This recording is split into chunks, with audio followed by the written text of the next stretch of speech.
감사합니다. 구약 성경이 보여주는 이스라엘이라고 하는 나라는 이 하나님의 나라를 이렇게 축소해서 보여준다 생각할 수 있습니다. 축소해서 보여주는 이유가 무엇이겠습니까? 사실 우리가 살아가는 세상은 깨어진 하나님 나라예요. 그 깨어진 나라, 계속 깨어진 모습이 보이잖아요. 구약 성경 안에. 그런데 그럼 그 깨어진 하나님 나라를 어떻게 다시 하나님의 온전한 나라로 회복하겠는가에 대한 문제를 제기하고 그 방법을 보여주는 게 성경이라고 볼 수 있는 거죠. 하나님 나라는 어떤 곳입니까?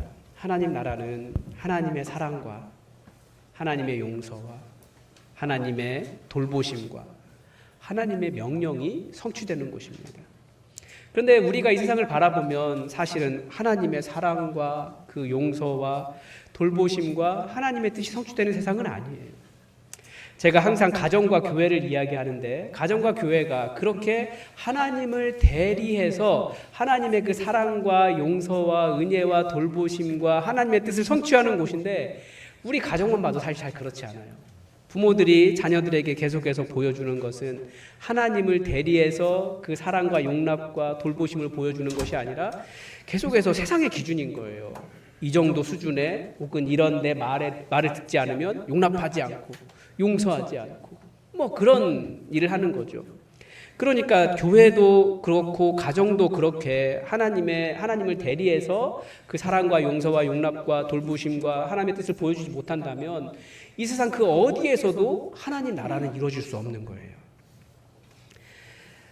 지난 한 주간 동안 우리가 읽었어야 하는 역대하의 말씀에는 바로 이 문제를 지적합니다. 이스라엘이 하나님 나라를 보여주는데 하나님 나라가 무너져요. 하나님 나라가 무너지는 이유, 가장 큰 이유를 뭐로 이야기하냐면 사람들의 어떤 욕구를 지적하거든요. 사람들이 가진 욕구가 뭡니까? 다 나는 강해지고 싶다. 나는 강해지고 싶다. 누구도 나를 흔들지 못하고 내가 이렇게 높아지고 싶고 내 영향력이 강해지는 그런 것들을 생각해요. 그러니까 우리는 모든 면에서 우리 가정이든지 내 삶이든지 교회든지 강함의 기준이 있어요. 그렇게 되기를 바란다고요. 교회로 말하면 교회가 커지고 돈도 많아지고 영향력도 늘어나고 뭐 많은 일들을 하고 이런 것들을 강함이라고 생각할 거예요. 그런데 그렇게 되는 것 자체가 문제가 아니라는 거죠. 그것을 어떻게 추구하느냐 이게 문제인 거예요. 말씀을 보니까 사람들은 이 강함을 어떻게 추구합니까? 지난 주일 설교에 다뤘던 문제이긴 한데요. 여호와 하나님을 잘 섬기던 남유다가 북이스라엘의 아합과 결혼을 통해서 강해지려고 한 거예요. 왜냐하면 당시 아합이 너무나 강한 나라였으니까. 그런 강한 나라와 연합하는 일, 더구나 결혼을 통해서 맺어지면 더 강력해지겠지라고 생각하지만 사실 남유다는 그렇게 강력한 군사력을 기대하지 않아도 여호와 하나님 때문에 강한 나라였습니다. 기준을 바꾸라고 이야기하시거든요. 하나님께서 이스라엘이라고 하는 나라를 왜 선택하셨습니까? 그들이 숫자는 작지만 여호와 하나님께 기도할 때 하나님께서 가까이 계셔서 그들의 기도에 응답하시는 나라이기 때문에, 그러니까 작기 때문에, 그러나 하나님께서 함께 하셔서 응답하신 나라이기 때문에 선택하셨다라고 말씀하시는데 그래서 너희가 큰 나라다라고 말씀하시거든요. 그러니까 큼에 대한, 강함에 대한 기준이 바뀌지 않으면 우리는 헛된 것들, 아무런 힘이 없는 것들을 강하다라고 착각할 수 있다는 거죠. 그래서 또 하나는 우상도 섬겼습니다. 우상이 주는 말들은 항상 달콤하거든요. 미래를 보장해 주는 것 같아요. 소위 성공을 보장해 주는 것 같죠. 그게 우상의 특징입니다. 그래서 결국은 여호와 하나님을 모르는 자가 이스라엘의 남유다의 왕 위에 앉기까지 합니다. 결국은 가장 큰 문제는 누가 왕 되려고 하는 거예요? 내가 왕 되려고 하는 거예요. 그래서 강해지려고 하는 거죠. 우리가 잘 분별해야 됩니다. 다시 말씀드리지만 신이 존재하지 않는다 말하는 시대는 없었어요. 인류 역사 중에. 그 신이 여호와냐? 내가 섬기는 신이 누구냐? 이 구약 성경의 이야기로 하면 뭐 바알이냐? 옆 나라의 뭐 그모스냐? 뭐 바벨론의 무로닥이냐? 뭐 이런 신들 다 신 이야기했어요. 그러니까 종교적이지 않은 시대가 없었다고요. 다들 진심으로 정성으로 열심으로 신을 섬겼습니다. 이 신도 섬기고 저 신도 섬기고 내게 도움이 된다면 여호와도 섬기고 다른 신도 섬기고 다 그렇게 섬겼어요. 그런데 성경은 무엇을 요구하십니까? 다른 신이 아니라 오직 이스라엘의 하나님, 살아계신 참 하나님 여호와만을 섬겨라. 이게 성경이 주장하는 거예요. 신약성경은 어떻게 이야기합니까? 조금 더 본질적으로 이야기하죠. 더욱더 직접적으로 이야기해요. 예수님을 통과해서 여호와 하나님을 섬기느냐, 아니면 자신의 탐욕, 자신이 신이 되려고 하는 욕심을 섬기느냐, 이것을 지적을 해요. 전자를 뭐라고 이야기합니까? 예수님을 통해서 하나님을 섬기는 것, 복음이라고 이야기하고, 후자를 내가 강해져서 하나님을 섬기려고 하는 것, 이것을 종교라고 이야기해요. 자신이 무엇을 섬기는가를 잘 분별하라는 거죠. 어떤 종교적인 행위를 통해 하나님과 사람들에게 자신이 의롭다고 인정받으려고 하는 것을 종교라고 이야기해요. 그것이 뭐 구약 성경에서 말하는 것처럼 율법이든지 자기의든지. 반대로 나는 아무 공로 없으나 예수님의 십자가를 통해 하나님 나라, 예수님의 십자가를 통해 그 하나님의 용서와 하나님의 용납과 하나님의 은혜와 하나님의 돌보심 아래 하나님의 뜻을 이루며 살겠다라고 하는 것이 복음을 사는 삶입니다. 종교적인 삶을 사는 사람들은 자신의 주변 세계도 종교적으로 바꾸려고 해요. 종교의 특징이 뭐라고요? 어떤 기준이 있고 그 기준을 만족할 때 용납하는 거예요. 그러나 하나님 나라는 그 기준에 만족하지 못해도 사랑하기 때문에 용납하고 용서하고 사랑하고 살 수 있도록 돌봐주는, 그게 복음의 삶이라는 거죠. 그래서 성도의 가정과 참 성도들이 만들어가는 교회는 종교가 승리하는 곳이 아니라 복음이 승리하는 곳입니다. 하나님 나라, 그 하나님의 용서와 하나님의 사랑과 하나님의 용납과 그 은혜와 돌보심을 대리하는 사람들이 모여있는 곳이 진짜 교회라는 거예요. 근데 모양이 아무리 사람들이 말하는 모든 모양을 다 갖췄다 할지라도 얼마든지 비복음적인 종교적인 교회가 될 수 있다는 것을 우리는 경험으로 다 알고 있어요. 그게 바로 자신의 능력으로 강해지고자 할 때 문제가 발생하는 거죠. 이스라엘도 어떤 문제가 발생했습니까? 여호사밧이라고 하는 왕이 자신의 아들을 북이스라엘 아합의 딸과 결혼을 시켰어요. 여호사밧이 죽고 그의 아들 여호람이 왕이 되었는데 굉장히 독특한 점입니다. 역대기, 우리 그 이스라엘 왕에 대해서 열왕기에도 왕 얘기가 나오고 역대기에도 같은 왕에 대한 이야기가 나오잖아요. 그런데 역대기는 어떤 관점을 가지고 있냐면 이스라엘 그 남유다 다윗 왕조는 무조건적으로 좋은 왕, 이렇게 말하려고 하는 거예요. 그래서 어느 정도까지냐면 열왕기에서는 남유다가 망한 이유를 뭐라고 이야기합니까? 므낫세가 온 땅에 우상 숭배를 퍼쳤기 때문에 므낫세 때문에 나라가 망했습니다, 이렇게 책망을 하거든요. 근데 역대기는 무조건 좋은 얘기하다 보니까 므낫세조차도 좋은 얘기예요. 관점이 다르죠. 그런데 그 남유다 왕들 중에서 아주 나쁜 왕들이라고 말하는 장면이 이 부분이에요. 여호사밧의 아들 여호람.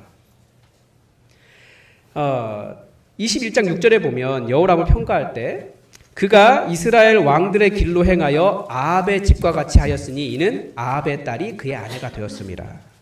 여기서 이스라엘 왕들의 길이라는 말이 북이스라엘을 이야기하는 겁니다. 여호와 하나님을 혼합 종교로 만드는 거예요. 그러니까 여호와 하나님 섬기지 않았다는 게 아니에요. 여호와도 섬긴 거예요. 그게 북이스라엘의 길이에요. 아합의 길은 뭡니까? 아예 여호와를 버리고 바알과 아사라를 섬긴 거죠. 혼합 종교도 하나님은 원치 않으세요. 그런데 그 이유가 무엇이냐? 이는 아합의 딸이 그의 아내가 되었습니다, 이거예요.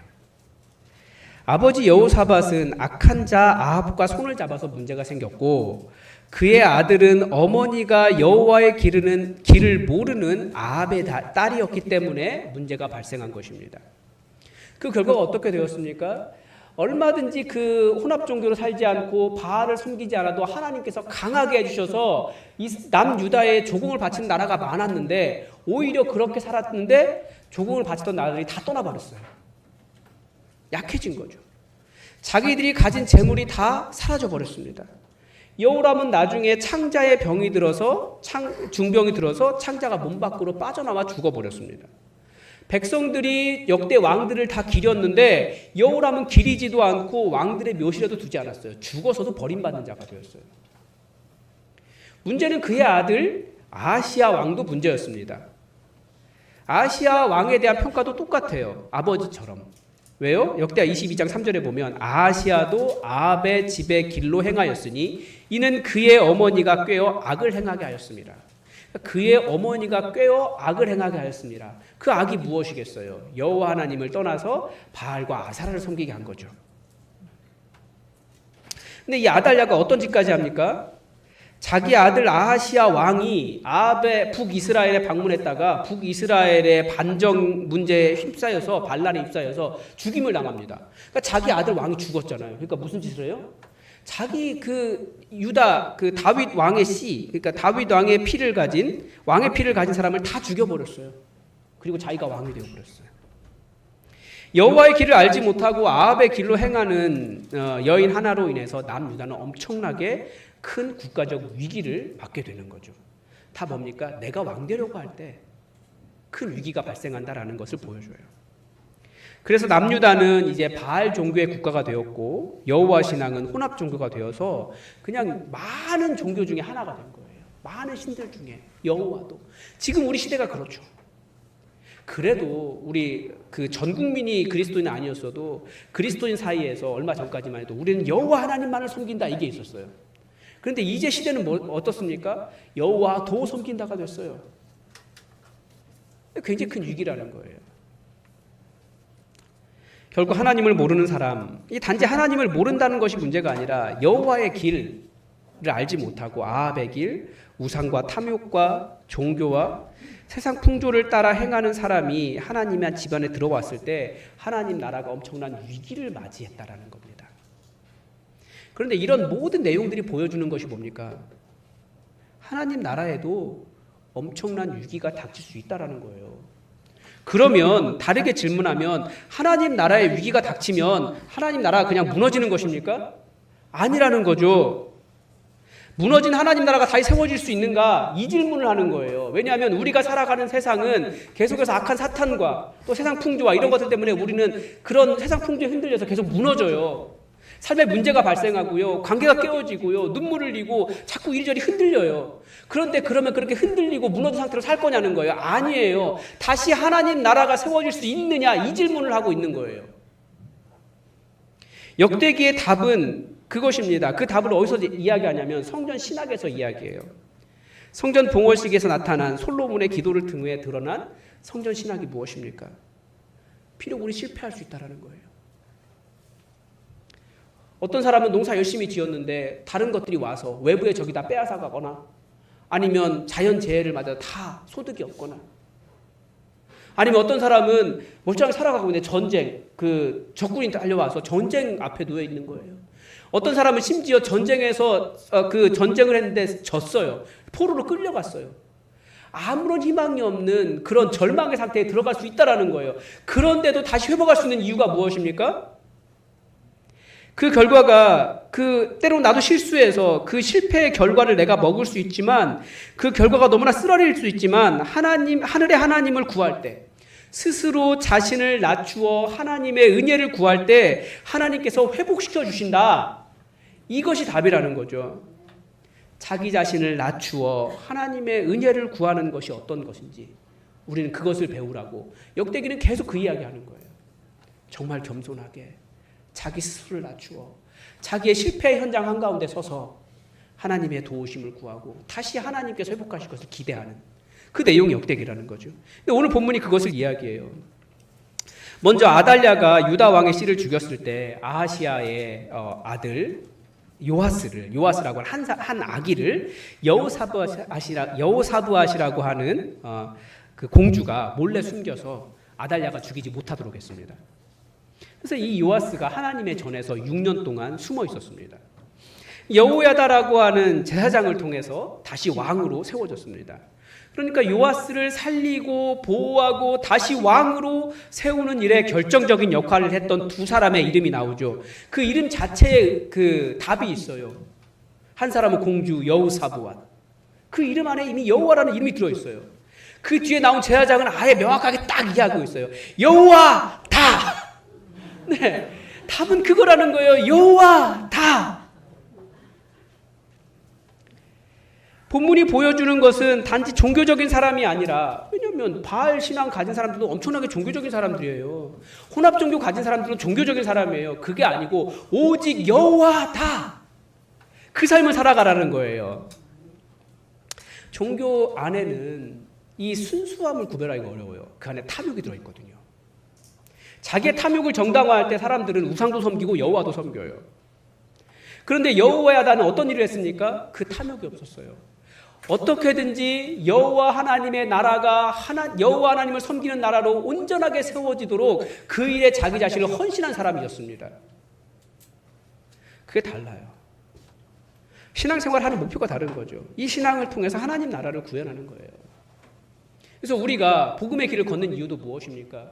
복음의 길은 때로는 어리석어 보이거든요. 자존심도 상해요. 그리고 한없이 용서한다는 것, 이거 쉽지 않습니다. 예수님은 7번씩 7번, 아무튼 엄청나게 끝까지 용서하라고 말씀하셨는데 이게 쉽습니까? 우리는 나에게 조금이라도 내 자존심을 상하게 하거나 내 뜻대로 하지 않거나 그러면 더 강하게 반발하는 것이 우리예요. 그렇지만 예수님은 그렇게 하지 말라고 그랬어요. 복음의 길을 걷는 것, 자신의 탐욕과 자신의 자존심을 다 내려놓는 것 쉬운 길 아니에요. 그렇지만 그 길을 걸을 때 진짜 복음 위에서 하나님 나라가 세워지는 거예요. 예수님은 하나님 나라를 세우라고 하셨어요. 또 하나 요아스가 바르게 서 있는 이유를 2절에서는 제사장 여호와다가 세상에 사는 모든 날에 요아스가 여호와 보시기에 정직하게 행했다라고 이야기합니다. 그러니까 요아스가 정직하게 바르게 하나님 나라를 세워갈 수 있었던 이유를 여호야다로 설명하는 거예요. 그러니까 제사장 여호야다는 제사장 중에서도 바르게 서 있었던, 탐욕이 없고 순수하게 하나님 나라를 세우고자 했던 그런 제사장이었습니다. 요아스가 자신이 왕이었어요. 물론 어렸죠. 그렇지만 왕이었지만 자신 위에 하나님의 말씀이 있다라는 것을 겸손하게 인정하고 살았다는 거예요. 그러니까 계속해서 성령신학이 보여주는 것이 무엇입니까? 자기 스스로를 낮추어 하나님의 은혜를 구하는 겸손함의 핵심이 있습니다. 유다 왕들이 언제 무너졌습니까? 말씀이 들리지 않을 때였어요. 아니, 귀가 열렸는데 말씀이 선포되는데 안 들을 수 있겠습니까? 말씀이 들리지 않는 것은 무슨 말이에요? 하나님 여호와의 말씀을 들으소서라고 선지자가 얘기했는데 그 말씀이 내 마음에 거슬려요. 그러니까 어떻게 해버렸습니까? 그 선지자 목에 가두는 거예요. 그게 말씀이 안 들리는 거예요. 말씀을 들었는데 반발이 막 일어나고 막 승질이 나고. 그래서 다시 말씀드리지만 하나님의 말씀은 기본적으로 이 세상 풍조와 다른 길을 이야기하기 때문에 내 자존심이 상하고 내가 걷던 길이 여호와의 길이 아니라고 말하기 때문에 내 길에서 돌이키라고 말하기 때문에 내가 보기에 이 길로 가야 성공하는 것 같은데 그 길이 아니라고 말하기 때문에 때로는 내가 거부하고 싶은 마음이 있는 거예요.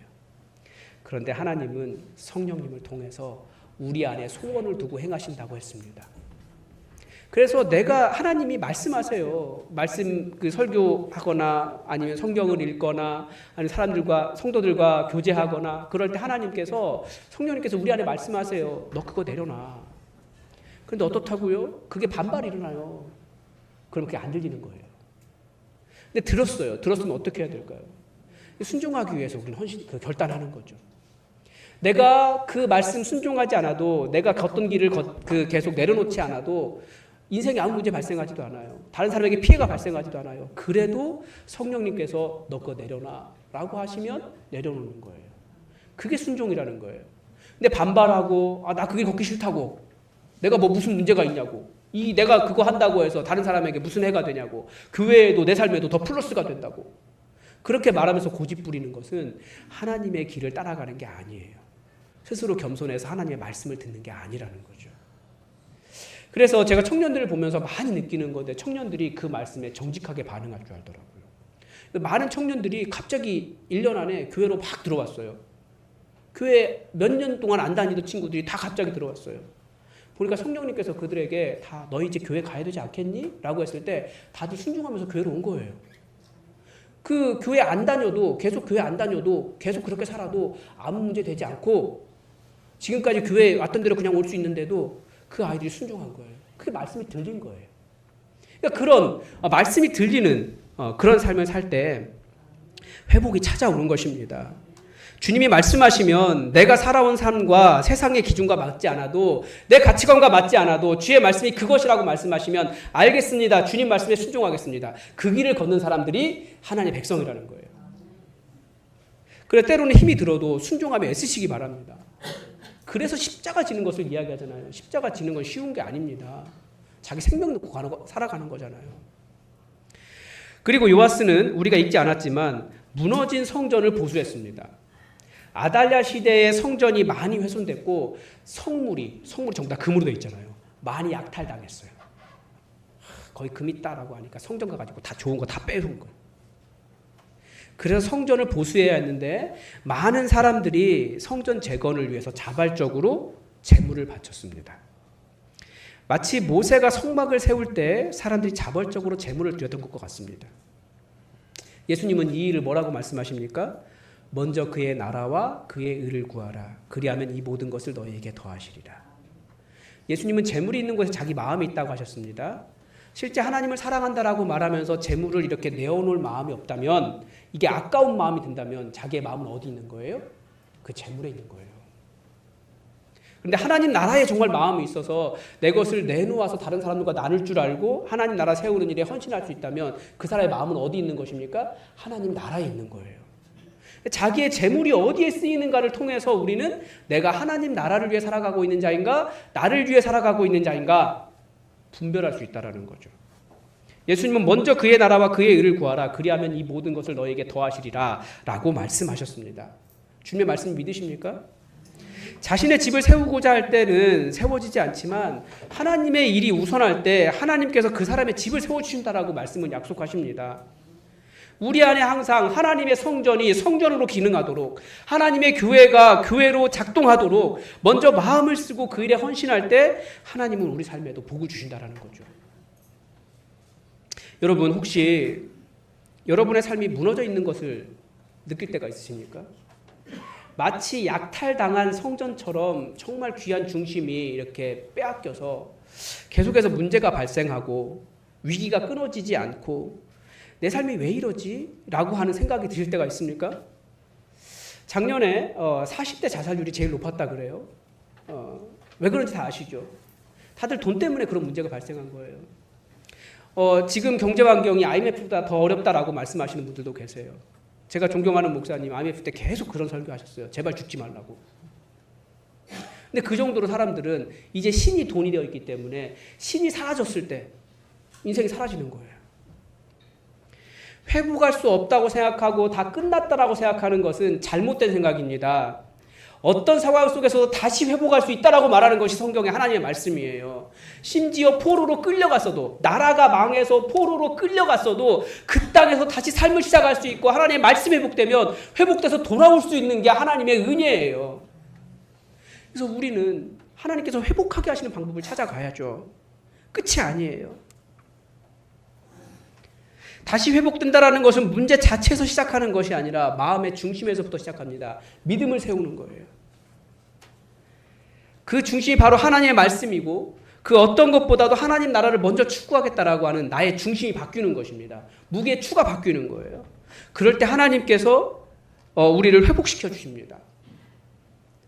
그래서 우리는 기도하는 겁니다. 제게 무너진 것, 다시 세워야 하는 것, 다시 보수해야 하는 것은 하나님의 말씀에 대한 순종과 헌신, 하나님 나라에 대한 헌신이라는 것을 깨닫고 내 중심을 다시 바르게 세우게 해달라고 기도하는 것입니다. 신앙에서 가장 중요한 것이 무엇입니까? 관계잖아요. 하나님과의 관계가 회복되면 하나님께서 내 삶을 회복시켜 주십니다. 하나님이 왜 하나님과의 관계를 회복하는 문제를 그 어떤 문제보다 먼저 두셨겠습니까? 왜 아들을 내어주시면서까지 왜 하나님은 우리 관계를 회복하시려고 하셨겠습니까? 그게 문제이기 때문에 그래요. 하나님과의 관계가 바로 세워지면 모든 것이 회복되기 때문에 우리 하나님은 아들을 내어주시면서까지 관계를 회복하려고 하신 것입니다. 그 말은 무슨 말이냐면 하나님은 내 아버지시라는 거예요. 어떻게든지 우리를 다시 살게 하시고 우리로 풍성하게 살게 하시고 우리로 정말 제대로 살기를 원하신 그 하나님 나라 속에 살기를 원하신 진짜 아버지시라는 거예요. 아버지의 진심이 거기에 있는 거죠. 그래서 이 관계를 세우는 일이 가장 중요하고 유일한 회복의 길이기 때문에 하나님은 바로 그 일을 하신 거예요. 그래서 여러분 무엇을 위해 기도하시고 무엇에 마음을 두고 살고 계십니까? 그게 여호와 하나님 그분이 아니라면 사실은 중심을 잃어버린 것과 같기 때문에 이리저리 흔들리고 안정되지 않고 조금만 문제가 일어나도 막 다 삶이 무너진 것 같고 그렇게 되는 겁니다. 내 삶의 문제를 해결해 보겠다고 이리 뛰고 저리 뛰고 조급해봐야 사실 내가 해결할 수 있는 일이 거의 없어요. 그런데 그때 바로 하나님은 우리에게 그 문제를 지적하세요. 우리의 중심이 여호와께 있느냐. 하나님이라는 중심이 바로 세워지면 어떤 상황에도 흔들리지 않습니다. 왜냐하면 우리 하나님이 흔들리지 않으시는 분이기 때문에 그렇습니다. 우리를 기다리시는 그 하나님 나라로 들어오기를 바라시는 그 하나님의 용서와 사랑과 용납과 돌보심 안에 들어오기를 바라시는 진짜 아버지가 계시기 때문에 그 안으로 들어갈 때 우리는 거기에서 다시 회복할 수 있는 거예요. 여러분, 우리 함께 잠시 결단의 기도를 했으면 좋겠습니다. 하나님, 제 마음에 하나님의 말씀이 들리게 해주십시오. 하나님 말씀이 들릴 때 결단하고 순종하게 해주십시오. 제 중심이 흔들리지 않고 오직 여호와 하나님 바르게 붙잡고 살게 해주십시오. 하나님의 말씀이 세상 풍조와 내가 지금까지 걷던 길과 다른 이야기한다 할지라도 하나님 제가 순종하겠습니다. 결단하셨으면 좋겠습니다. 그래서 내가 하나님 나라 그 하나님의 사랑과 용서와 용납과 그 은혜와 돌보심 아래 살아가는 진짜 하나님 나라 살게 해달라고 우리 기도합시다. 잠시 하나님의 말씀을 위해서 그 일을 위해서 결단하는 기도, 헌신하는 기도 함께 하겠습니다. 기도합시다. 하나님 아버지, 우린 세상의 많은 일을 경험하면서 흔들리고 중심을 놓치고 세상의 방식이 옳다라고 말하는 그런 삶을 살아갈 때가 너무나 많습니다. 하나님께서 우리에게 너무나 보여주시고 원하셨던 그 사랑과 용서와 용납과 그 은혜와 돌보심 가운데 살아가기보다 세상의 위로와 세상의 능력들을 그 강함을 추구하며 살아갈 때가 너무나 많습니다. 그러나 하나님 아버지, 우리가 그것들 추구하지 않고 내 위에 하나님 계심을 알고 주님의 말씀에 순종하기를 원하오니 아버지 성령님 우리 가운데 말씀하여 주시고 우리가 헌신하며 결단하며 고개 숙여야 할 말씀이 무엇인지 알게 하시고 겸손하게 나를 내려놓고 주님의 뜻 가운데 나아갈 수 있도록 도와주시옵소서. 성령님께서 지금도 우리 가운데 말씀하시는데 그 음성 잘 듣고 순종하는 삶을 살게 하여 주시고 결국 주님께서 주시는 회복을 온전하게 맛보아 하는 우리 믿음의 삶이 되게 하여 주시옵소서. 주님, 우리의 여러 가지 문제들이 계속해 닥쳐옵니다. 그때마다 흔들리고 넘어지는 자들이 아니라 내 인생 왜 이러냐 말하지 않게 하시고 우리를 기다리시며 우리를 도우시며 우리가 회복되며 정말 하나님의 도우심을 얻기를 바라시는 아버지의 마음 가운데 온전히 설 수 있도록 우리 자신을 정말 겸손하게 낮추는 믿음의 백성의 삶을 살 수 있도록 도와주시옵소서. 하나님 아버지, 우리 어떻게든지 잘 살아보려고 나름대로 강해져 보려고 열심히 노력하지만 절대 우리의 노력 가운데 거기에 답이 있지 않다라는 것을 우리가 말씀을 통해서 깨닫게 됩니다. 하나님, 세상이 가르쳐주는 대로 세상의 방식으로 승리하는 자들이 아니라 여호와 하나님께서 우리를 승리하게 해주시는 진짜 믿음의 삶을 살아갈 수 있도록 도와주시옵소서. 주님의 말씀을 들을 수 있게 하여 주시고 주님의 말씀이, 주님의 음성이 우리 안에 들려올 때에 내 계획과 내가 가는 길과 세상의 방식과 다르다 할지라도 그것을 내려놓고 오직 주님의 말씀에 순종하여 하나님의 승리를 경험하며 하나님의 회복을 경험하는 삶이 되게 하여 주시옵소서. 주님, 다 이 자리에 앉아있지만 우리 가운데 어려움을 겪는 사람들 많이 있습니다. 지금 세상의 경제 환경이 너무나 좋지 않다고 말합니다. 모든 환경이 너무나 어렵습니다. 그 가운데 우리가 세워가야 할 중심이 무엇인지 알게 하시고 오직 하나님 말씀을 세워가며 하나님의 뜻을 세워가며 복음의 길을 따라가며 하나님 주시는 회복을 경험할 수 있도록 우리에게 역사하여 주시옵소서. 흔들리지 않도록 우리 삶을 붙잡아 주시기를 원하며 예수 그리스도의 이름으로 기도드립니다. 아멘. 우리 찬송가 532장으로 말씀을 주신 하나님께 찬양 올려드리겠습니다.